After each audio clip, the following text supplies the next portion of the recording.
بله، گرونترین ترقه‌های خارجی اورجینال برای اولین بار تو ایران. قبل از اینکه بریم سراغ ویدیو، میدونید من کمی غمگینم. این همه ویدیوی ترقه‌ای خفن گذاشتیم ولی بچه‌ها حمایت نکردن.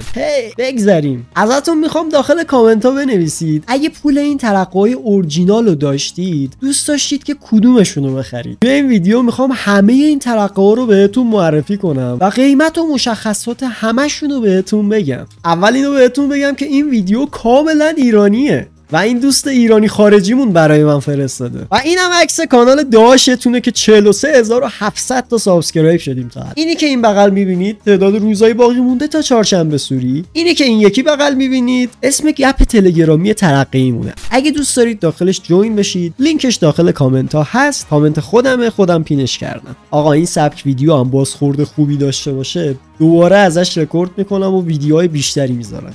خب آقا بریم سراغ ترقه اول که دوستمون میگه معادل همون سیگارت داخل ایران، منتها این خیلی یه با کلاس تره، روش زده دیمن و اینم که عکس کانال داشتونه اون پایین میبینید. قشنگ من دارم عشق میکنم و چه با کیفیت هم هست. دوستمون قشنگ مایه گذاشته.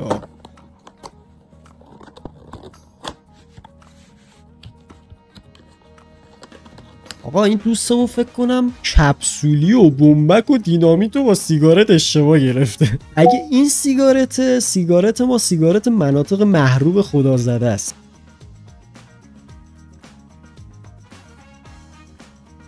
چقدر هم خوش رنگ و با کیفیت هم، کوالیتی ازشون میباره. حالا قیمتش چقدره؟ قیمت این ترقه در میاد 3.5 یورو. یورو رو هم در نظر بگیریم 130,000 تومان. حالا میگیم 120,000 تومان، اصلا 500 تومان تموم میشه. حالا خب بریم سراغ ترقه بعدی. واو پویا ریاکتور، چقدر با کلاس. آقا اینا یه چیزی تو مایه های راکتن و دونه‌ای 50 یورو پولشونه. خیلی خفنن، میرن هوا، خیلی پرسرعت، خیلی هم ارتفاع میگیرن و اون بالای افکت خیلی خفنی میدن. 6 میلیون پول هر کدومشه. ترقه بعدی. ای جان ببینم میتونیم امسال برسیم به 70K یا نه. آقا اینم یه مدل دیگه شه ولی احساس میکنم یه مقدار قطورتره و اینکه این مدلش 75 یوروه. افکتش میگفت که فرق داره، احتمالاً افکتش خفن‌تره که گرون‌ترم هست. میدونم که بچه‌ها این ترقه رو خیلی دوست دارن. ترقه دومبوم 5 گرمی یا حالا 5G. قیمت یه باکسش 30 یوروه و این دوستمون 15 یورو برای یه دونش پول داده. نمیدونم چرا. تو این ویدیو خیلی راحت میتونید تشخیص بدید که یه ایرانی هر جای دنیا باشه ما از کجا میفهمیم که ایرانیه.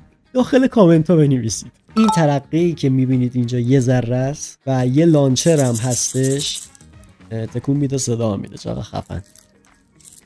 پولش هم قیمت یه ایکس باکس سری اسه. 280 یورو پولشه.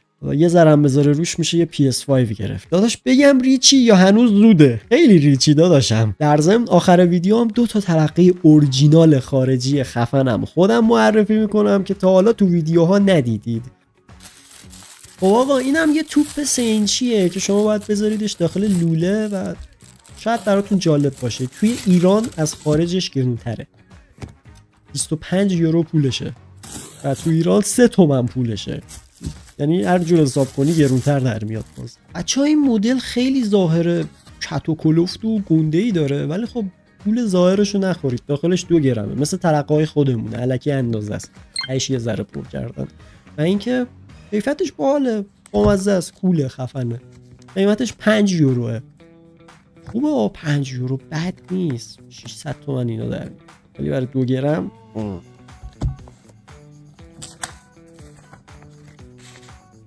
الان یک کامنت ها میزنه ذات AI، هوش طبیعی. تا اینجا اومدی نمیخوای لایک کنی؟ خب آقا اینم گل سرسبد ماجرا و ترقه آخرمون. عشق حاجی، اندازه رو نگاه.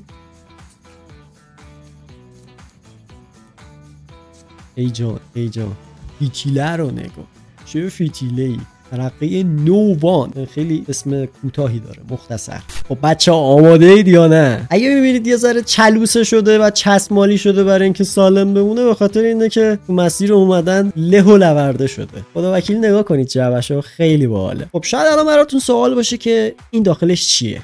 اینو بازش می‌کنین و داخلش ترقه تندره که خیلی تو ویدیوها دیدید من تکی بیارمش، ولی باکسشو ندیده بودید چون من خودم باکسشو نگرفتم. دونه اون موقع میگرفتم 90 تومن، بعد شد 110 تومن، بعد سال بعدش شد 140 تومن و این یه باکسو پارسال خریدم 1,800,000 تومن، با دلار فکر کنم 80 تومنی بود، الان نمیدونم چنده. شاید براتون جالب باشه از هر ترقه‌ای که توی ویدیوهای تست میبریم تست میکنیم قوی تره، با اینکه کوچولوتر هم هست، وزن خیلی زیادی هم داره، خیلی عجیبه واقعا.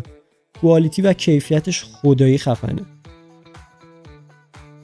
الان که نزدیک دوربین گرفتم میفهمید که چقدر کوالیتیش خفنه. و آقا اینم که من برعکس گرفتم دستامو گذاشتم پشتش که نریزه، شاید حدس بزنید چی باشه. فکر کنم این ترقه روسی باشه. خیلیاتون این ترقه رو دیدید، ترقه کریزی ربات.